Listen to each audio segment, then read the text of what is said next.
Y un problema respiratorio que afecta mucho a la población infantil y también a la adulta es este, ¿no? El asma bronquial, ¿ya? Este es un problema respiratorio, ¿no? Que incluso puede producir mortalidad. Ahora, cuando hablamos del asma, la definición del asma es que está acá abajo, ¿no? Es un trastorno inflamatorio. O sea, el asma se caracteriza porque hay inflamación, ¿ya? Hay inflamación, es un problema inflamatorio crónico de las vías aéreas. Y como hay inflamación, esa inflamación genera un problema de obstrucción, ¿ya? Entonces ahí los bronquios van a estar obstruidos. Y esta obstrucción lo que va a generar es un problema de disnea, un problema de sibilancia, opresión torácica y tos. ¿Ya? Va a haber tos.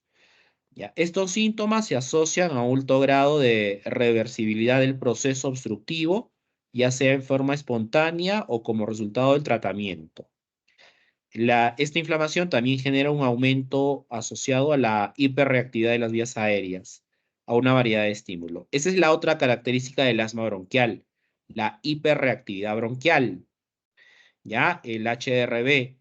Esto significa que si tú a un paciente asmático, ¿no? Tú le acercas un olor fuerte, un olor bien penetrante, ese paciente reacciona con un broncoespasmo, ¿ya? Va a reaccionar con un broncoespasmo. A eso se refiere esta característica, ¿no? La hiperreactividad bronquial. Ya, un pequeño estímulo, un pequeño olor fuerte, por ejemplo, un asmático no puede usar perfumes fuertes, ¿no? Porque ese perfume fuerte le puede generar un problema de broncoespasmo, ¿no? O el caso, por ejemplo, de las pinturas, tiene que tener cuidado porque le puede desencadenar un problema de broncoespasmo. ¿Ya? Entonces, esto es lo que vendría a ser el asma bronquial. ¿Ya? Aquí en el esquema tenemos lo que vendría a ser un bronquiolo asmático, ¿no? Este es un bronquiolo de un paciente asmático, ¿no? Ahí hay un problema inflamatorio acá de esta vía respiratoria. Ahí hay obstrucción y todo eso desencadena el cuadro, ¿no? Hay disnea, hay dificultad respiratoria, ¿no? Y hay tos, ¿no?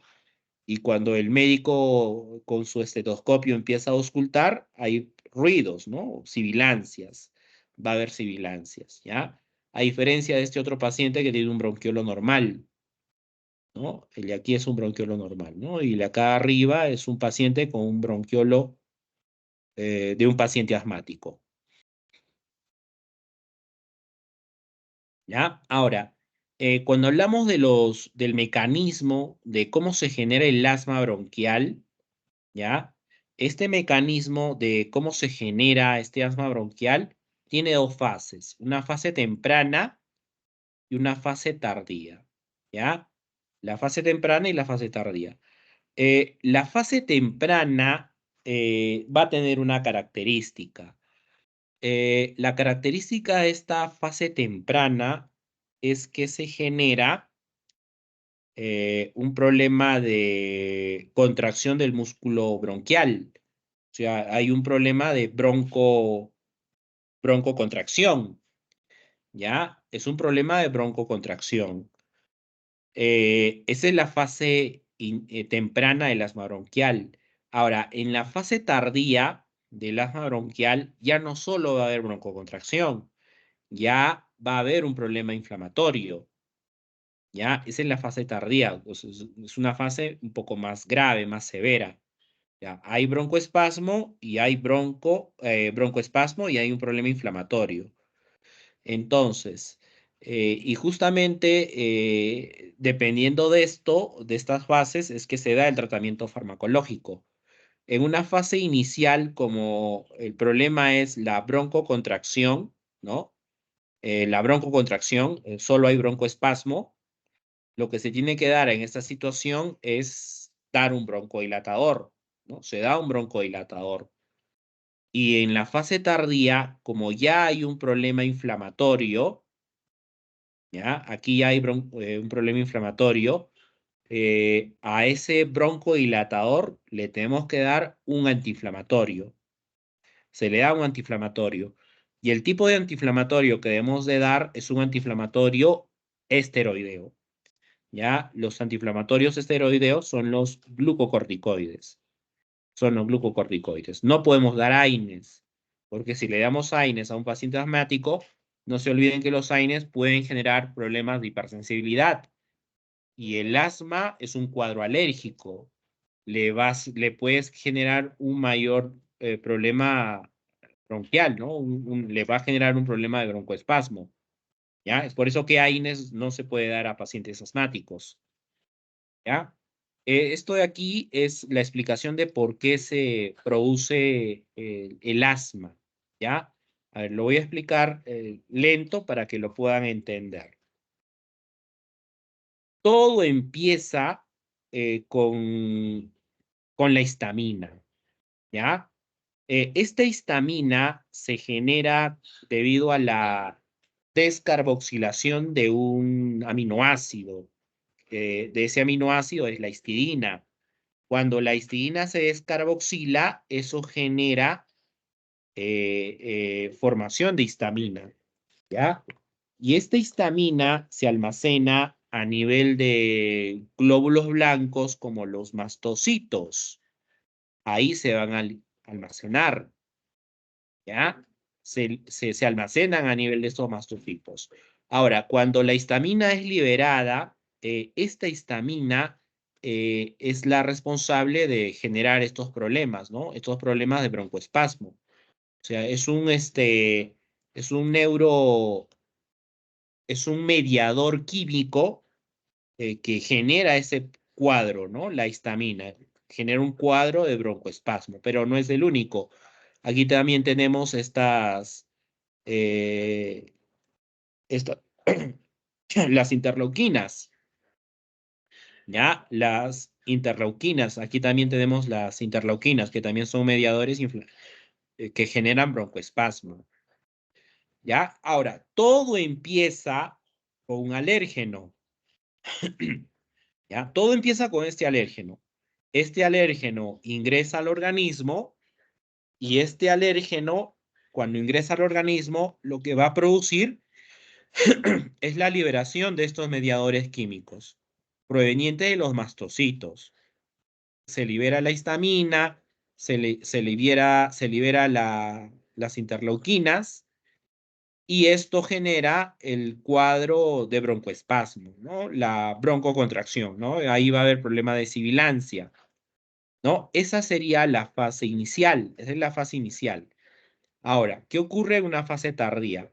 En una fase tardía ya intervienen otros tipos de glóbulos blancos, como el caso de los linfocitos y como el caso de los eosinófilos, ¿no? Interviene ahí el linfocito T, el linfocito B y también los eosinófilos, que son también glóbulos blancos, ¿ya?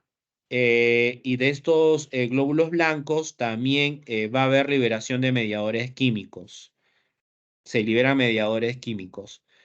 Y esos mediadores químicos ya no solo van a causar broncoespasmo, generan problemas de inflamación.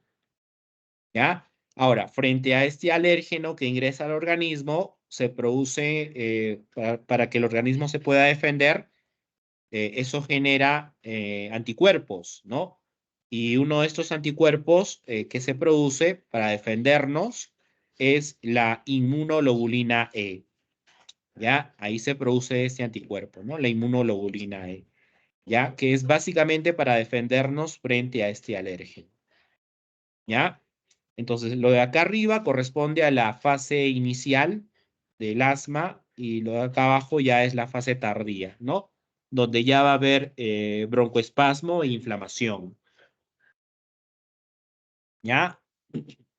Estos son los mediadores que se liberan en la fase temprana. El principal es la histamina, ¿ya? Este es el principal, pero también tenemos otros mediadores químicos como factores quimiotácticos, leucotrienos, algunas enzimas, algunas prostaglandinas, expresores de moléculas de adhesión, ¿no? Todos estos generan broncoespasmo, ¿ya? Y en la fase tardía también tenemos mediadores químicos que van a ser liberados a partir de los linfocitos y de los eosinófilos, como el caso del leucotrienos, prosalaninas, citocinas, y algunos otros productos celulares proinflamatorios. Estos causan ya inflamación. ¿Ya? Ahora, de acuerdo a la etiología, el asma bronquial se clasifica, básicamente son dos tipos, ¿ya? Son dos tipos. Es un asma extrínseco o atópico o de origen conocido. Entonces, ¿cuál sería la causa de este asma, de este tipo de asma? La causa de este tipo de asma es este alérgeno, ¿no? Es este alérgeno de acá. Este alérgeno es el que causa todo el problema, ¿ya? Entonces, ese sería un asma extrínseco, ¿no? O de origen conocido, ¿ya? Esto se debe al ingreso del el alérgeno. Entonces, ese mecanismo de fase inicial, fase temprana, es para un asma extrínseco o atópico. El otro es el intrínseco o idiosincrático. La causa de este tipo de asma no es conocido. El mecanismo de por qué se genera el asma en esa situación no está bien estudiado, no está bien definido. Probablemente se deba a algún factor genético, ¿ya? Ahí tal vez influyan algunos factores genéticos. Entonces, el primero es conocido, el segundo es desconocido. Y hay un tercer tipo que no es muy frecuente, que es el mixto, que tiene características de ambos, ¿ya? Tiene características de extrínseco y tiene características de intrínseco. Ahora, cuando hablamos de los factores o los gatillos, ¿no? Los factores de riesgo para que un paciente desencadene un asma o los famosos gatillos. Aquí tenemos factores inflamatorios. Dentro de los principales factores inflamatorios están los alérgenos, ¿ya? Como el caso, por ejemplo, de la pelusa de los animales, el pelo del gato, el pelo del perro, ¿no? El polen, ¿ya? El polen, los hongos, los mohos, el polvo, todos esos alérgenos son factores inflamatorios que podrían desencadenar un asma bronquial, ¿ya? Entonces hay que cuidarnos de estos alérgenos. Infecciones respiratorias. Una infección respiratoria maltratada puede terminar en un asma, ¿ya? Y hay un asma ocupacional que dependiendo del trabajo de la persona podría desencadenar un asma. Por ejemplo, un pintor, ¿no? Un pintor que se expone a la pintura, a ese olor fuerte, podría desencadenar un asma, ¿no? Una persona que trabaje en un ambiente donde haya demasiado polvo, un ambiente cerrado, eso también le puede inducir un asma, ¿ya? Factores irritantes, como por ejemplo los cambios térmicos, ¿no? Los cambios bruscos de temperatura, ¿ya? La actividad física. Una actividad física intensa podría generar broncoespasmo, ¿ya? El aire frío, el estrés, las emociones y el caso de los olores fuertes, ¿ya? Otros factores que podrían desencadenar un asma están fármacos, como el caso que hemos visto, ¿no? Los beta bloqueadores, por ejemplo. Los beta bloqueadores pueden generar broncoespasmo, ¿ya? Entonces hay que tener cuidado de administrar beta bloqueadores a pacientes asmáticos. Los aditivos alimenticios, estos también podrían generar broncoespasmo, ¿ya? Los colorantes, ¿no? Los colorantes químicos, los contaminantes ambientales, el reflujo gástrico, ¿no? Este reflujo gástrico podría producir un broncoespasmo, ¿ya? Y este factor de aquí también, ¿no?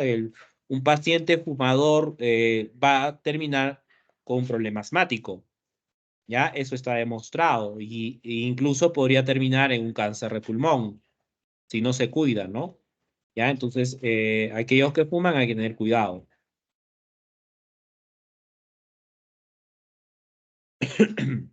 Ahora, para evaluar la función ventilatoria, ¿no? Para evaluar cómo está esta función ventilatoria, cómo está el pulmón, se hacen estas dos pruebas, ¿no? Que es la capacidad vital forzada y el otro es el volumen expiratorio forzado al primer segundo, ¿no? Para esto se utilizan los espirómetros.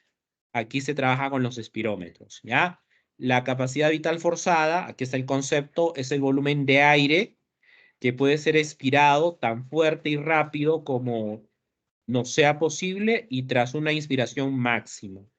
El volumen expiratorio forzado al primer segundo corresponde con el volumen máximo de aire que puede ser expirado al primer segundo de la capacidad vital forzada. ¿Ya? Normalmente su valor está en torno al 80% de la capacidad vital forzada. ¿Ya? De esta forma, para esto necesitamos los espirómetros. Trabaja con los espirómetros y de esa forma hago una evaluación de la función ventilatoria, ¿no? Cómo están los pulmones. ¿Ya? Ahora, de acuerdo a la severidad del asma, hay una clasificación, ¿ya? De acuerdo a su severidad, el asma se clasifica en 4 tipos: el intermitente, el persistente leve, el moderado persistente y el severo persistente. El asma intermitente es el más leve, ¿ya? Este es el más leve. Los síntomas son menos de una vez por semana, exacerbaciones de corta duración, los síntomas nocturnos no más de 2 veces al mes, ¿no? Es decir, puede haber broncoespasmo en la noche, ¿no? Pero es raro, ¿no? Este es un intermitente, ¿no? El persistente leve es un poquito más severo que el intermitente. Los síntomas más de una vez por semana, pero menos de una vez al día. Las exacerbaciones pueden afectar la actividad y el sueño. Los síntomas nocturnos son más de 2 veces por mes, ¿ya? Estos dos no requieren tratamiento, ¿ya? Perdón, no requieren hospitalización. El intermitente y el persistente leve no requieren hospitalización. El moderado persistente, aquí sí hay que hacer una evaluación de ver la posibilidad de hospitalizar al paciente, ¿ya? Porque ya es un asma un poco más grave. Aquí ya los síntomas son diarios, las exacerbaciones afectan la actividad y el sueño, los síntomas nocturnos son más frecuentes, más de una vez a la semana. Y aquí ya tiene que usar de manera diaria los inhaladores. Los inhaladores se tienen que usar de manera diaria, ¿ya? El severo persistente, que es el más severo, aquí ya el paciente tiene que estar hospitalizado, ¿ya? Es un paciente que está hospitalizado, tiene que estar hospitalizado. Los síntomas son diarios, el broncoespasmo es diario, exacerbaciones frecuentes, síntomas frecuentes de asma nocturnos, el broncoespasmo en la noche va a ser muy frecuente y eso limita la actividad física del paciente, ¿ya? Este es el más severo de todo. Ahora, con respecto a lo que es el abordaje terapéutico, tenemos un abordaje preventivo, no farmacológico y farmacológico. Con respecto al preventivo, lo que tenemos que hacer es reducir los agentes desencadenantes. Es decir, reducir los factores que hemos visto, estos de acá, que pueden inducir un asma, ¿no? O sea, la habitación del paciente tiene que ser una habitación ventilada todos los días. Eso no solo para el paciente asmático, ¿no? Sino también de manera general para todos nosotros. La ventilación del cuarto, ¿no? Tenemos que abrir las ventanas, ya sea en invierno o verano, siempre las ventanas abiertas, ¿no? De esa forma, esos alérgenos se van a movilizar, ¿ya? Ese es el preventivo. El no farmacológico tiene que ver con lo que es la oxigenoterapia. Claro que el oxígeno ahora ya es considerado un medicamento, ¿no? Este oxígeno ya es considerado un medicamento, sería parte del farmacológico. ¿ya? La kinesioterapia respiratoria, ¿no? Como el caso, por ejemplo, de la palmoterapia. Esto lo que facilita es la movilización de las secreciones, ¿ya? Moviliza secreciones y la aspiración de dichas secreciones, ¿no? Un paciente asmático va a tener bastante secreción. Esas secreciones hay que aspirarlas. Ahora, con respecto al tratamiento farmacológico, ¿no? Hemos dicho que hay broncocontracción y hay inflamación. Entonces, parte del tratamiento farmacológico será administrar un broncodilatador y administrar un antiinflamatorio, ¿no? Un antiinflamatorio de tipo esteroide. Ese es el tratamiento farmacológico del asma, ¿ya? Un broncodilatador y un antiinflamatorio esteroideo. Dentro de los broncodilatadores se utilizan los beta-2 adrenérgicos, o sea, fármacos que activen receptores beta-2, ¿ya? Dentro de estos están los selectivos y los no selectivos. Los selectivos, aquellos que activan de manera directa al beta-2, ¿ya? Aquí está, por ejemplo, el salbutamol, ¿no? El más usado, el salbutamol, el fenoterol, ¿ya? La orsiprenalina, el salmeterol, el clenbuterol, ¿ya? Estos son los que más se utilizan. Ahora, en este grupo también tenemos uno que es la ritodrina. Esa ritodrina no se utiliza en asma, se utiliza a nivel ginecológico, ¿ya? Como relajante uterino, la famosa ritodrina. Esa ritodrina es un beta-2. Ahora, estos no selectivos, los de acá arriba, son aquellos que activan al beta-1 y al beta-2, se activan a ambos. Aquí está la adrenalina, la efedrina y la isoprenalina. Estos, el caso, por ejemplo, de la adrenalina, se utilizan siempre y cuando que los de aquí abajo no funcionen. Si los de acá abajo no funcionan, utilizamos recién la adrenalina, ¿ya? Recién utilizamos la adrenalina. Se puede utilizar por vía incluso inhalatoria, por vía endovenosa, ¿no? Por vía subcutánea. Por esas vías se puede usar esa adrenalina, ¿ya? El salbutamol y el fenatorol son los más utilizados de este grupo, de los beta-2, ¿ya? En tratamiento del asma. Las metilsantinas. Las metilsantinas también son un grupo de fármacos que son broncodilatadores, que básicamente, eso lo vamos a ver cómo actúan las metilsantinas. Ahí en la diapositiva está su mecanismo, cómo actúan. Y dentro de este grupo de fármacos, aquí tenemos a la teofilina, que solo se administra por vía oral, ¿ya? Este solo se administra por vía oral. La minofilina, que solo se administra por vía parenteral, ¿ya? Este se administra solo por vía parenteral, ¿ya? Estas dos son las más utilizadas. De estas dos no hay que olvidarse, teofilina y aminofilina. Y a nivel hospitalario, con estas dos se van a topar, ¿ya? Que son metilsantinas. Y luego tenemos un anticolinérgico, un fármaco que bloquea receptores muscarínicos. Estoy hablando del bromuro ipratropio. Este bromuro ipratropio solo se utiliza por vía inhalatoria, ¿ya? Entonces, dentro de los broncodilatadores tenemos a los beta-2 adrenérgicos, a las metilsantinas y a los anticolinérgicos. Del anticolinérgico solo el bromuro ipratropio. Ahora, con respecto a los antiinflamatorios, esos son los corticoides, ¿ya? Dentro de los corticoides sistémicos, el más utilizado de todos es la prednisona, ¿ya? La prednisona, solo por vía oral. La prednisona y la prednisolona. ¿Ya? Inhalatorios se utilizan también bastante. La beclometasona es uno de los más usados. Luego tenemos la budesonida, la flunesolida, el flunesolide y la fluticasona. Y también aquí faltaría mencionar a los endovenosos, los parenterales, como la hidrocortisona y la metilprednisolona, ¿ya? La famosa metilprednisolona. Ahora, hay un grupo de fármacos que se pueden utilizar de manera preventiva, ¿ya? Preventivos asmáticos. Dentro de estos preventivos asmáticos tenemos un grupo de fármacos que son las promonas. como el cromoglicato sódico, el nedocromilo sódico, que son caros, son carísimos, ¿ya? Antihistamínicos también. Tenemos antihistamínicos que se pueden utilizar como preventivos, como el ketotifeno y la cetiricina. Ketotifeno y la cetiricina, ¿ya? Antileucotrienos, que son muy utilizados, como el Sileutón, Montelukast y el Zafirlukast.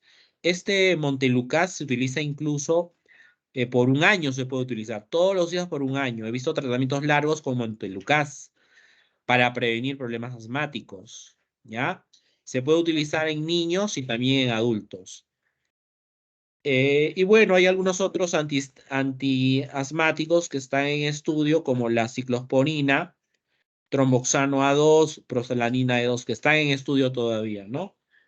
Como antiasmáticos, ¿ya? Pero de los que no hay que olvidarse son de los broncodilatadores y de los antiinflamatorios. Y de los antihistamínicos, ketotifeno, cetiricina, de los antileucotrienos, todos los Lucas, todos los que terminan en Lucas, Montelukast, Afeclukast, Pranlukast, los más usados. ¿Ya? Esto es el manejo ambulatorio escalonado de un asma. Si hablamos de un asma intermitente, ahí podemos utilizar un beta 2. Se utiliza solo el beta 2, pero el beta 2 condicional, el inhalador, estoy hablando del inhalador, ¿ya? El beta 2 solo de manera condicional. No hay que darlo por un tiempo largo, porque el problema de los beta 2 puede afectar el corazón, ¿ya? Solo el beta 2 condicional a broncoespasmo en el intermitente. Persistente leve, aquí adicionamos ya un corticoide, ¿ya? Un corticoide inhalatorio y siempre en dosis bajas. Corticoide inhalatorio en dosis bajas. Utilizamos el beta 2 arenérgico y siempre condicional. Este beta 2, mire, siempre va a ser condicional, ¿ya? En el intermitente y en el persistente leve. En el persistente moderado, ¿ya? Utilizamos el corticoide inhalatorio en dosis altas, en su dosis máxima. Y el beta 2,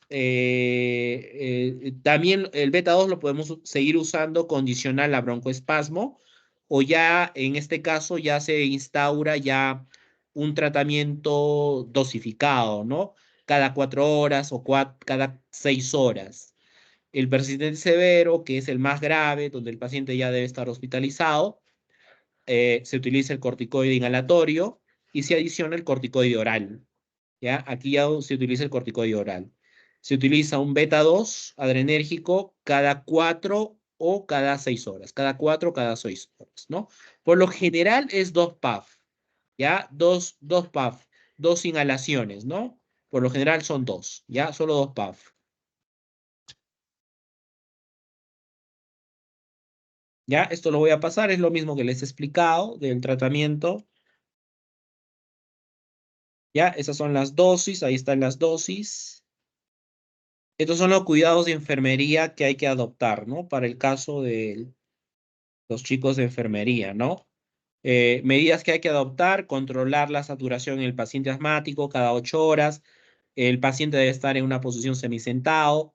Controlar la frecuencia respiratoria, observar si hay dificultad respiratoria, observar si hay cianosis y tener que el paciente tenga una buena saturación del oxígeno, ¿no? Estos son los cuidados de enfermería que hay que adoptar, ¿ya? Eso también lo voy a pasar rápido, es la medida, ahí en el esquema, está el esquema de cómo debo de utilizar el inhalador, ¿no? La forma correcta de utilizar el inhalador. Todo inhalador siempre debe de ser utilizado con una aerocámara, ¿ya? Debo de utilizarlo siempre con una aerocámara. ¿Ya? Hay aerocámaras para neonatos, para lactantes y para adultos, siempre con el aerocámara. Nunca lo debo de colocar de manera directa en la boca, ¿ya? El inhalador, siempre con su aerocámara, ¿ya? Esa es la forma correcta como debo de manejar usar el inhalador,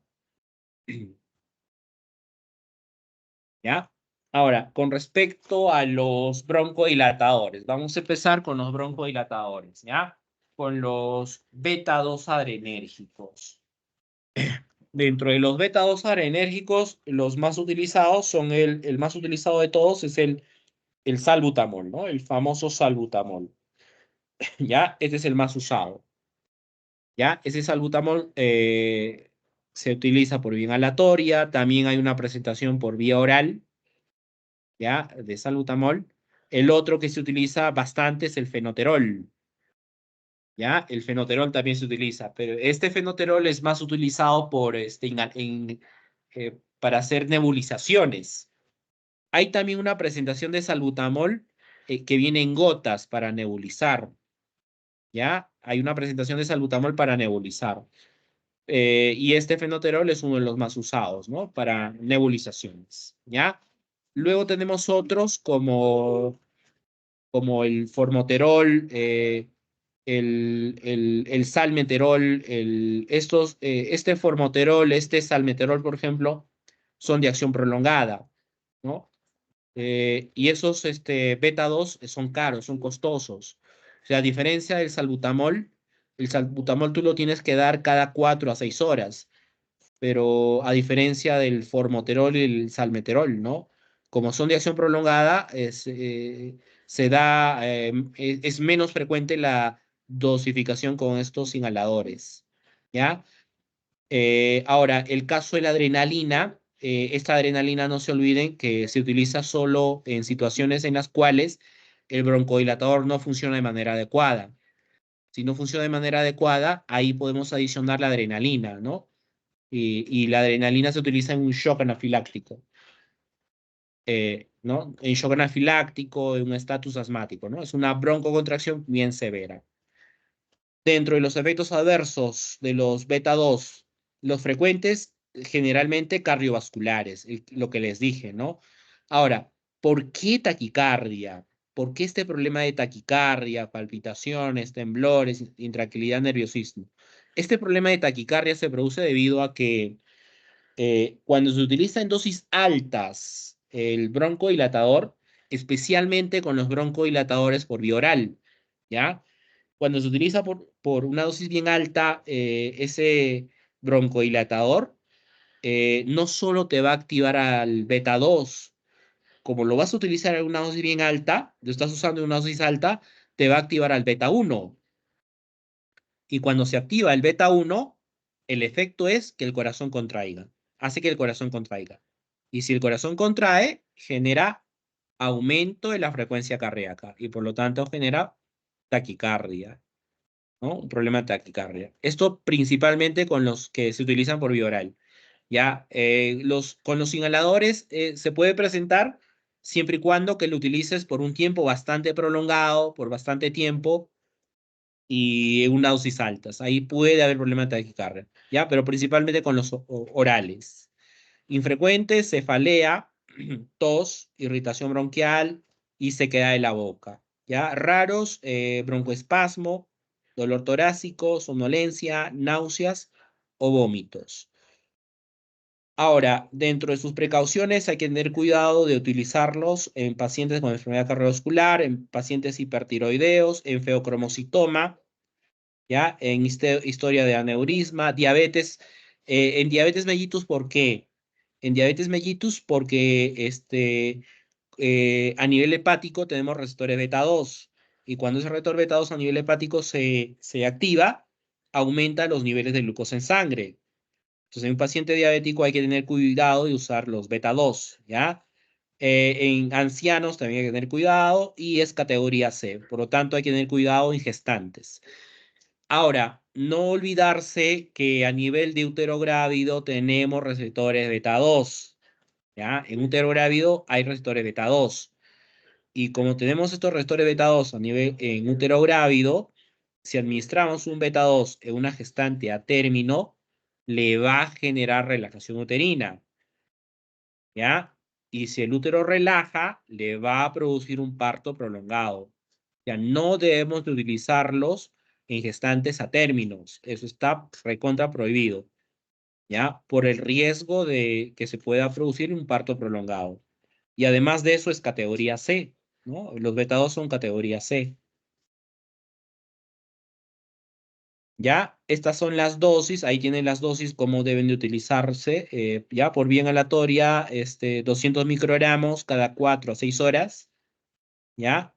Eh, el fenoterol, 200 microgramos cada 6 a 12 horas, si se consigue el fenoterol inhalatorio, generalmente se consigue el fenoterol en gotas, ¿ya? El formoterol, miren, cada 12 horas nada más, porque es de acción prolongada. ¿Ya? 12 microgramos cada 12 horas. Igual el salmeterol, ¿no? Cada 12 horas. Estos dos son de acción prolongada, ¿ya? Pero son caros, son costosos. Dentro de sus indicaciones, en crisis asmática, asma bronquial, en problemas de bronquitis, enfisema pulmonar, bronquiectasia, estatus asmático y en EPOC, ¿ya? Ahora, cuando estos no funcionen, ahí se recurre a la adrenalina. Ahí recién recurrimos a la adrenalina, ¿ya?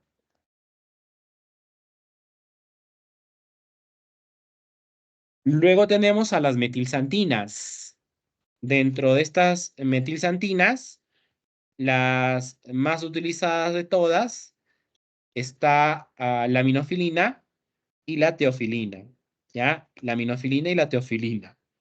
La minofilina que solo se administra por vía parenteral y la teofilina que solo se administra por vía oral, ¿no? Es la diferencia entre ambas, ¿ya?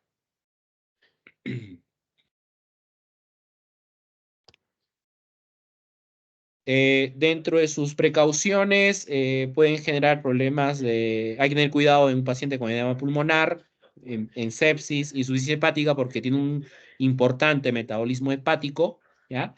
En hipotiroidismo, enfermedades convulsivas, en hipersensibilidad, y también son categoría C, ¿ya? Con respecto a lo que es el embarazo. Dentro de sus acciones este es uno de los principales mecanismos de las metilsantinas, el producir bloqueo de los receptores adenosínicos. Cuando estos receptores adenosínicos se bloquean, el receptor A1 y el A2, eso genera un problema, eso genera broncodilatación, ¿ya? Eh, Esos receptores son activados por la adenosina. Y cuando la adenosina activa estos receptores, genera broncocontracción. Pero si lo bloqueamos, genera el efecto opuesto, que será producir broncodilatación. ¿Ya? Otras acciones sensibiliza receptores beta 2 adrenérgicos. Es por eso que se pueden utilizar de manera conjunta. Se pueden utilizar de manera conjunta beta 2 con metilsantinas. En este caso se genera un sinergismo. ¿Ya? Lo mismo con los corticoides. Metilsantinas con corticoides también va a haber un sinergismo. Se pueden utilizar también de manera conjunta. ¿Ya? Inhiben la liberación de mediadores químicos, estimula el centro respiratorio, tiene una acción diurética, eso sí, ¿ya? Tiene una actividad diurética las metilsantinas. ¿Ya? Es un estimulante del sistema nervioso central, ¿ya? Eso dentro de sus funciones, ¿no? ¿Ya? Ahí tienen algunas características farmacocinéticas en cuanto a su tiempo de vida media de, de estas metilsantinas. Y con respecto a los efectos adversos de las metilsantinas principalmente son los gastrointestinales, náuseas, vómitos, diarrea y un efecto adverso grave, vómitos oscuros y problemas de deshidratación. ¿Ya? A nivel del sistema nervioso central puede haber irritabilidad, puede haber insomnio, puede haber alucinaciones, convulsiones, puede haber fiebre. Y dentro de los cardiovasculares está la taquicardia, igual que los beta 2, taquicardia. ¿Ya? Lo más frecuentes son los... No me toques. Dentro de los más frecuentes son los gastrointestinales en este caso. Náuseas, vómitos y diarrea. ¿Ya? Esas son las dosis de las metilsantinas. Ahí tienen la forma como se dosifican. Y luego tenemos al bromuro de ipratropio. Este bromuro de ipratropio es un antimuscarínico. ¿Ya? Es un fármaco que lo que va a hacer es producir bloqueo de receptores muscarínicos. ¿ya? Al bloquear estos receptores muscarínicos, genera broncodilatación. ¿Ya? Tiene un efecto similar a los beta-2 adrenérgico, pero con inicio más lento, y este bromuro hipertrópico es de elección en una bronquitis crónica y en un problema de enfisema, ¿ya? Bronquitis crónica y enfisema es el inhalador ideal de elección, ¿ya? Dentro de sus indicaciones en asma, en EPOC, estatus asmático, bronquitis y enfisema. ¿Ya? Ahí están las dosis, cómo se deben de utilizar. Estas de acá que ven acá, TIC y KIT, TIC significa 3 veces al día. QID significa 4 veces al día, ¿ya? 3 veces al día o 4 veces al día, ¿ya? Es lo que significa. Precauciones en glaucoma de ángulo cerrado, en hipertrofia prostática, es categoría B, es una ventaja del bromuro hipertropio, ¿ya? De ser categoría B, o sea, en una gestante la puedes utilizar. ¿Ya? Y hay que tener cuidado en lactantes, niños y gerontes. Efectos adversos, puede producir tos, seca de la boca y un sabor desagradable. Ya raros, el broncoespasmo, dermatitis, angioedema, el rash cutáneo, eritemas, urticarias, ilioparalítico, cefalea, sudoración, temblor, esos son efectos adversos raros, ¿ya? Los más frecuentes es que te pueda generar un problema de tos, se cae la boca y un sabor desagradable. Ya, eso es entonces con respecto a los beta-2 adrenérgicos, ¿no? Con respecto a los broncodilatadores, ¿ya? Ahora, con respecto a los fármacos que se utilizan en lo que es la inflamación, ¿no? Que son los glucocorticoides. Su mecanismo de acción, esto de aquí ya lo habíamos visto cuando habíamos estudiado los AINES, ¿ya? Es un mecanismo de acción genómico y un mecanismo de acción no genómico, ¿ya? Genómico y no genómico. El genómico implica que el receptor de esos corticoides está a nivel del citosol del citosol de la célula. El corticoide se une a este receptor que está en el citosol de la célula y luego que se ha unido a su receptor, se transfiere dentro del núcleo para que se pueda unir al ADN. Cuando se une al ADN, eso genera la síntesis de un ARN mensajero específico.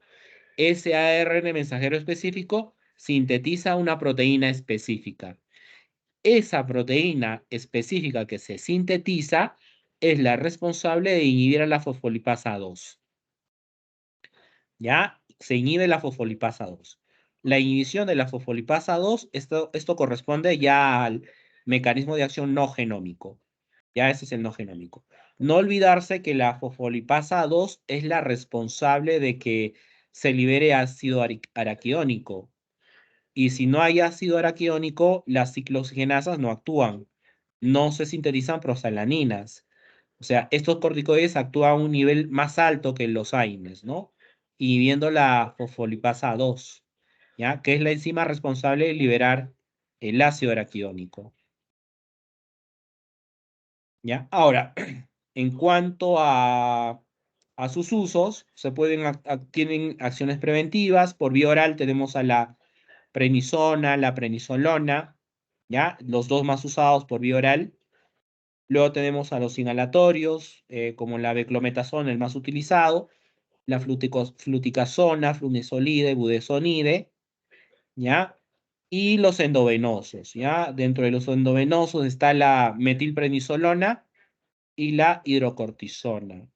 Los orales, por ejemplo, se utilizan en un asma persistente grave. Los inhalatorios se utilizan en asma bronquial, ¿ya? Acá están indicados. Estos endovenosos ya, si el asma se ha agudizado, ¿no? Si es un asma severo, ahí se pueden utilizar estos endovenosos. ¿Ya? Precauciones en pacientes con SIDA, VIH, herpes, debido a que estos glucocorticoides pueden producir inmunosupresión, ¿ya? Pueden disminuir nuestras defensas. Entonces hay que tener cuidado en estos problemas virales, ¿no? SIDA, VIH y herpes, ¿ya? También tener cuidado en pacientes cardíacos, insuficiencia cardíaca congestiva, hipertensión arterial, en diabetes mellitus también hay que tener cuidado. En pacientes que tienen problemas de gastritis, úlceras, ahí también hay que tener cuidado. Miastenia gravis, que es una enfermedad autoinmune, ¿no? Que se caracteriza por debilidad muscular, y en niños y adolescentes, ¿ya? Porque les puede retrasar su crecimiento.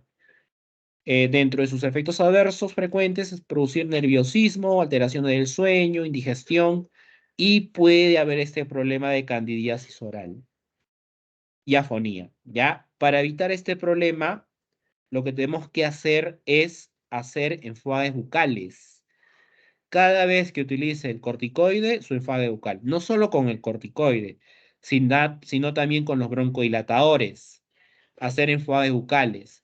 Si conseguimos, o hacer colutorios con bicarbonato, ¿no? O sea, un lavado bucal con agua bicarbonatada. Eso va a evitar que este hongo prolifere a nivel bucal, ¿no? La candidiasis, ¿ya? Y el aerocámara. El aerocámara tenemos que lavarla. Es importante la higiene de la aerocámara. Con agua caliente, hacer un lavado, ¿no? Para evitar que algún germen se pueda introducir por vía oral, ¿ya? En dosis prolongadas, en dosis altas, puede generar síndrome de Cushing, ¿ya? Aumento de peso, edema, osteoporosis, hipertensión arterial, alteraciones psiquiátricas, cataratas, diabetes, acné, pancreatitis y perforación intestinal, ¿no? Ya, problemas digestivos, ¿no? Gastritis, úlceras, eso se puede presentar, ¿no? Con el uso excesivo del corticoide, ¿no? Eso debido a que se inhibe la síntesis de prostaglandinas citoprotectoras, ¿ya? Ahora, si me prescriben un broncodilatador, un anticolinérgico y un antiinflamatorio, ¿ya? ¿Cuál es el orden en el que debo de utilizar estos fármacos? El primero que siempre debo utilizar es el broncodilatador, ¿ya? Siempre primero uso el broncodilatador. Después de usar el broncodilatador, utilizo el antimuscarínico, o sea, el bromuro de hipratropio. Y en tercer lugar, el corticoide, ¿ya? En tercer lugar se utiliza el corticoide, ¿ya? Ese es el orden de administración de estos fármacos. Ahora, con respecto a los antitusígenos, ¿ya? Con respecto a los antitusígenos. Esto de aquí es un grupo de fármacos que se utiliza en caso de tos. Ahora, en el caso de la tos, hay dos tipos de tos. Es una tos productiva, donde hay expectoración y simplemente hay abundante agua, y eso va a facilitar la fluidificación. En el otro tipo de tos, que es la improductiva, esta tos que es improductiva sí requiere tratamiento, ¿ya? Porque puede causar daño. Y el tratamiento es administrar antitusígenos. ¿Cuáles son los antitusígenos que podemos utilizar? Hay dos antitusígenos que se utilizan: la codeína y el dextrometorfano, ¿ya? Codeína y dextrometorfano, que son los más utilizados. Hay más antitusígenos, ¿ah? Solo les estoy mencionando, aquí les he colocado otros, ¿no? Otros antitusígenos, como el globutinol, difenhidramina, por ejemplo, ¿no? Que son otro tipo de antitusígenos, ¿ya? Pero los más utilizados son estos dos: la codeína y el dextrometorfano. La diferencia de estos dos es que la codeína es un opioide, ¿ya? Esta codeína es un opioide. Y como opioide tiene actividad analgésica. Es una ventaja de la codeína. En cambio, este dextrometorfano no tiene actividad analgésica, ¿ya? La codeína tiene mayor eficacia como antitusígeno, ¿ya? El dextrometorfano también tiene una actividad buena como antitusígeno, pero la codeína es mucho mejor, ¿ya? Dentro de los efectos adversos puede producir náuseas, sedación, estreñimiento, depresión respiratoria, porque es un opioide. Puede producir boca seca, ¿ya? El dextrometorfano no genera adicción, no produce depresión respiratoria, ¿ya? Es una ventaja del dextrometorfano. Ahora, ¿cuándo utilizar codeína y cuándo utilizar dextrometorfano? Cuando es una tos hemoptoica, por ejemplo, cuando hay sangre, por ejemplo, ahí utilizamos la codeína, ¿ya? Cuando es una tos muy fuerte, muy persistente, y cuando hay sangrado, ahí usamos la codeína. De lo contrario, simplemente utilizo el dextrometorfano, ¿ya? El dextrometorfano. Dentro del mecanismo de acción de estos antitusígenos es que produce depresión de los centros vulvares, ¿ya? Deprime centros vulvares, tiene una actividad anestésica local, reduce las secreciones y reduce los broncoespasmos, ¿ya? Entonces, estos hay que utilizarlos solo cuando hay una tos de tipo improductivo, ¿no? Estos son los dos más usados, ¿ya? La codeína y el dextrometorfano. Luego tenemos los expectorantes y mucolíticos. Dentro de los expectorantes y mucolíticos, estos tres son los que más se utilizan. La acetilcisteína, la bromexina y el ambroxol, ¿ya? Acetilcisteína, bromexina y el ambroxol. La acetilcisteína se utiliza por vía oral, se utiliza por vía parenteral, ¿ya? Y esta acetilcisteína básicamente lo que hace es romper los puentes disulfuro. Cuando hay un problema de flema en la garganta, este problema de flema se debe a la excesiva formación de enlaces puente disulfuro. Y lo que hace la acetilcisteína es romper esos enlaces puente disulfuro. ¿Ya? Es por eso que es muy utilizado como expectorante. Pero no se olviden que la acetilcisteína tiene otra utilidad. No solo se utiliza como expectorante. La acetilcisteína se utiliza como antídoto en una intoxicación por el paracetamol, ¿no? Ahí se utiliza la acetilcisteína, ¿ya? Como antídoto de intoxicación por paracetamol. Los otros dos también son utilizados, la bromexina y el ambroxol, ¿ya? Estos dos son otros expectorantes mucolíticos que se utilizan. Ahora, esta resolución que les he colocado acá es una resolución en la cual se establece el tratamiento farmacológico para pacientes con TBC, ¿ya? Esta es una guía del 2018, donde está explicado el tratamiento que deben de recibir los pacientes que tienen TBC, ¿ya? Eso lo pueden encontrar en el internet. Esa guía está en el internet. Es una guía del MINSA, ¿ya? Y básicamente este es el resumen de esta guía, ¿no? De fármacos que se utilizan en TBC, ¿ya? Los principales tuberculostáticos que se utilizan son cuatro. Es la rifampicina, que se conoce con esta inicial, con la R. H es isoniazida, Z es la piracinamida y E es el etambutol. ¿Ya? Es el etambutol. Ahora, aquí hay dos tipos de tratamiento, ¿no? En personas menores de 15 años, pacientes nuevos o pacientes antes tratados, ¿ya?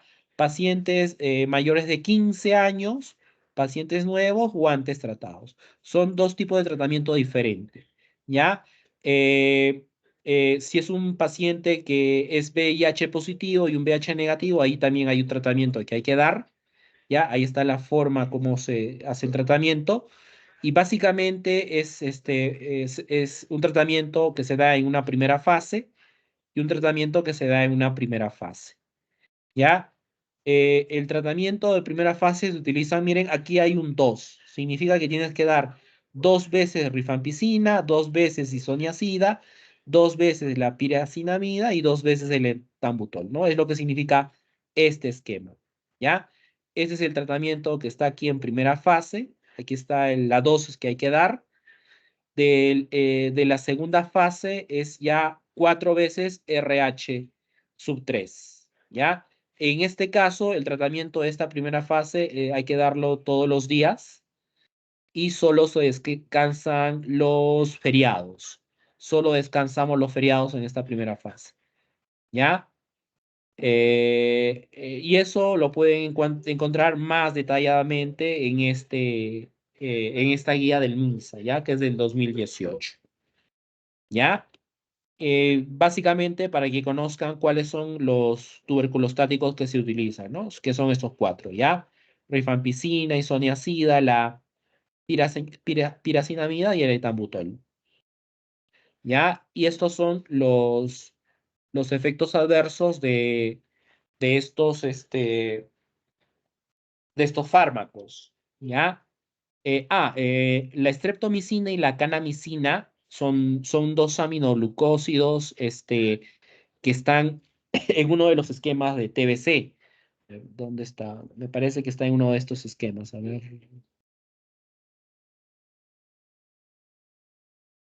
No está. Está en uno de los esquemas para TBC. Creo que es multidrogo resistente. En uno de esos esquemas está ¿no? Estrepto y cana. La streptomicina y canamicina solo se da por vía parenteral. Ya, por vía parenteral.